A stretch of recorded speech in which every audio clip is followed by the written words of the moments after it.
Hello friends, welcome my YouTube channel में आपका स्वागत है। फिर से मैं एक नई वीडियो के साथ आपके अपडेट वीडियो के साथ आपके आज जो वीडियो की आपके लिए बहुत इंटरेस्टिंग, बहुत ही प्यारी सी जो अपडेट है वो आप सभी साथियों के साथ लेकर आ चुका हूं।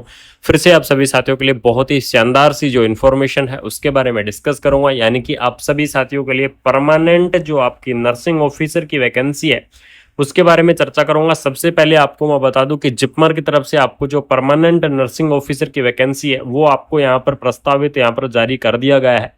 इसके अंदर टोटल अगर यहाँ पर वैकेंसियों की बात करूं तो 23 आपकी जो अलग अलग प्रकार की जो वैकेंसियां हैं वो आपको यहाँ पर प्रोवाइड करवाई गई हैं, जिसके अंदर देख लीजिएगा सबसे ज्यादा आपकी पोस्ट रहेंगी वो आपकी रहेंगी नर्सिंग ऑफिसर की, यानी कि नर्सिंग ऑफिसर की परमानेंट पोस्ट है और आपकी जो सबसे ज्यादा पोस्ट है वो आपको यहाँ पर देखने को मिल जाएंगी। ठीक है, इसके अंदर देख लीजिएगा आपको असिस्टेंट प्रोफेसर की पोस्ट है, नर्सिंग सुपरिटेंडेंट की, असिस्टेंट नर्सिंग सुपरिटेंडेंट की, सीनियर नर्सिंग ऑफिसर की, नर्सिंग ऑफिसर की, इस प्रकार से आपकी काफी सारी अलग अलग पोस्ट है। लेकिन जो सबसे इंपॉर्टेंट अपडेट है वो आपकी ये है कि ये जो वैकेंसी है ये आपकी परमानेंट वैकेंसी है, कोई भी कॉन्ट्रेक्चुअल्स भर्ती नहीं है। इसके अंदर आपकी कॉन्ट्रेक्चुअल्स भर्ती देखने को नहीं मिलेंगी और ये जो भर्ती है ये आपकी प्रस्ताव यहाँ पर क्या कर दिया गया है, जारी आपका कर दिया गया है। इसके अंदर देख लीजिएगा government of India, ministry of finance, department of the expenditure की तरफ से जो आपका यहाँ पर जो प्रस्ताव है इसके अंदर जो टोटल पोस्ट है यहाँ पर देख लीजिएगा एक प्रपोजल जारी किया गया था 947 पोस्टों का,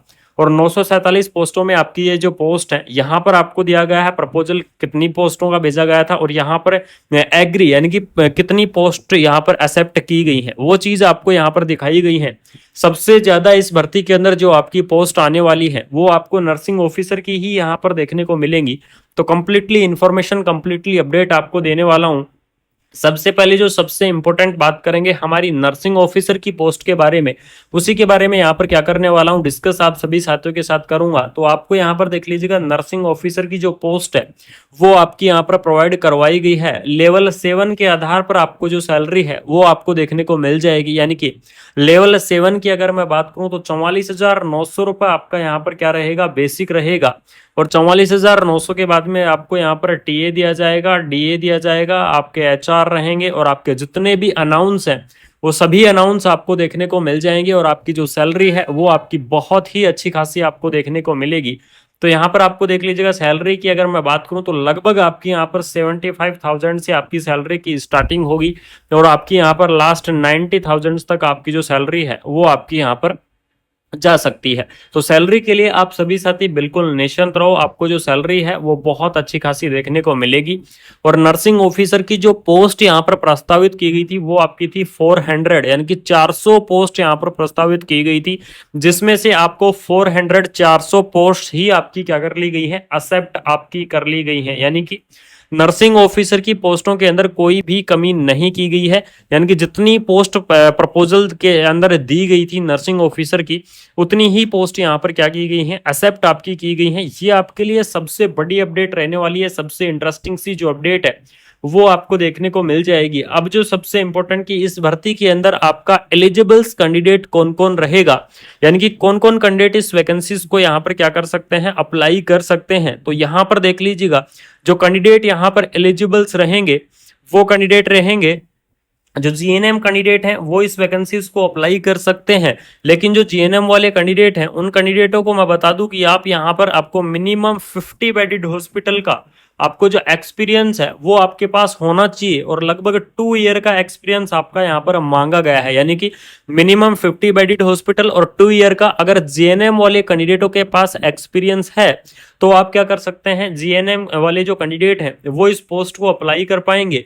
उसके बाद में जो बीएससी नर्सिंग कैंडिडेट हैं वो इस वैकेंसीज को अप्लाई कर सकते हैं। पोस्ट बीएससी नर्सिंग कैंडिडेट हैं वो इस वैकेंसीज को अप्लाई करेंगे। एमएससी नर्सिंग कैंडिडेट भी इस वैकेंसीज को क्या करेंगे, अप्लाई करेंगे। यानी कि चाहे आपने नर्सिंग के अंदर डिग्री की हुई है या फिर आपने नर्सिंग के अंदर डिप्लोमा किया हुआ है, यानी कि डिग्री और डिप्लोमा वाले जो कैंडिडेट हैं वो इस वैकेंसीज को अप्लाई कर सकते हैं, वो इस भर्ती के लिए एलिजिबल्स रहेंगे, चाहे आपने नर्सिंग के अंदर डिग्री की हुई है, चाहे आपने नर्सिंग के अंदर डिप्लोमा किया हुआ है। ठीक है, उसके बाद में यहाँ पर देख लीजिएगा आपको नेक्स्ट अगर मैं बात करूं तो सीनियर नर्सिंग सुपरिटेंडेंट की आपकी पोस्ट दी गई है। तो इस पोस्ट के अंदर आपको एक्सपीरियंस चाहिएगा, लेवल 8 के आधार पर आपको जो सैलरी है वो आपको देखने को मिलेगी। तो सैलरी आपकी बहुत ही अच्छी खासी रहेगी, लेकिन साथ में आपको यहाँ पर जो एक्सपीरियंस है, चाहे वो बीएससी नर्सिंग कैंडिडेट हो, चाहे वो पोस्ट बीएससी नर्सिंग कैंडिडेट हो, आपको जो एक्सपीरियंस है वो एक्सपीरियंस आपको यहाँ पर देना होगा। बाकी जो नर्सिंग ऑफिसर की वैकेंसी है इसके अंदर सिर्फ जीएनएम वाले कैंडिडेटों को ही यहाँ पर जो एक्सपीरियंस है वो आपको यहाँ पर प्रोवाइड करवाना होगा। उसके बाद में यहाँ पर देख लीजिएगा, नेक्स्ट अगर मैं बात करूं तो आपको स्टेनोग्राफर की जो पोस्ट है वो आपको प्रोवाइड करवाई गई है। और स्टेनोग्राफर की इस पोस्ट के लिए आपके पास डिग्री या डिप्लोमा होना चाहिए। अगर स्टेनोग्राफर के अंदर आपके पास डिग्री या डिप्लोमा है तो आप क्या कर सकते हैं, इस वैकेंसीज को अप्लाई कर सकते हैं। इसी प्रकार से आपको टेक्निकल ऑफिसर यानी कि एमएलटी की भी आपकी जो वैकेंसी है वो आपको दी गई है। परमानेंट वैकेंसी है, कोई भी कॉन्ट्रेक्चुअल भर्ती नहीं है।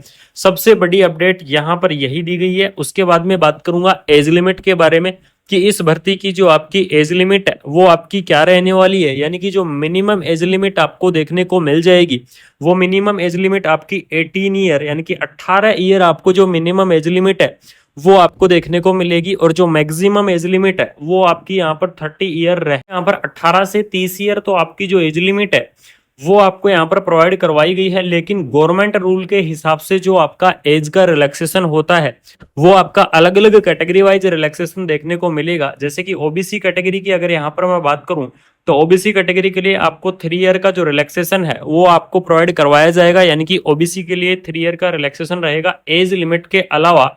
उसके बाद में एससी और एसटी की मैं बात करूं तो इसके लिए आपको 5 ईयर का रिलैक्सेशन रहेगा।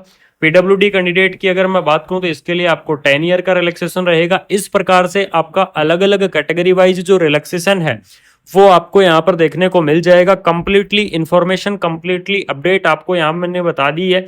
लेकिन जो सबसे बड़ा सवाल है कि जिपमर की इस भर्ती का जो वैकेंसी कब तक आएगी, या फिर शॉर्ट नोटिफिकेशंस या फिर फुल नोटिफिकेशंस कब तक देखने को मिलेगा, तो आप सभी साथियों को मैं सबसे बड़ी अपडेट यहाँ पर बताने जा रहा हूँ कि ये आपका जो नोटिफिकेशन है ये आपका लगभग ये मान लीजिएगा कि नवंबर या दिसंबर के आसपास निकलेगा। और आपकी जो जिपमर की ये भर्ती है ये भर्ती या तो 2025 लास्ट के अंदर नोटिफिकेशन निकल सकता है, लेकिन भर्ती के एप्लीकेशन फॉर्म स्टार्ट नहीं होंगे।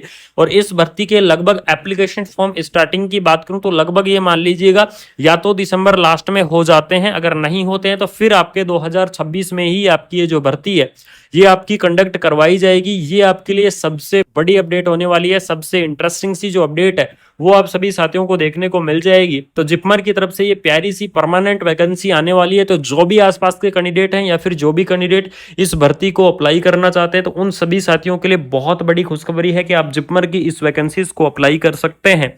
बाकी आपको ऐसे ही कंटिन्यू इन्फॉर्मेशन शेयर करता रहूंगा, ऐसे ही कंटिन्यू अपडेट देता रहूंगा। वीडियो को शेयर कर दो, चैनल को सब्सक्राइब कर दो। मिलते हैं कोई नई अपडेट के साथ, कोई शानदार सी इन्फॉर्मेशन के साथ। Thank you.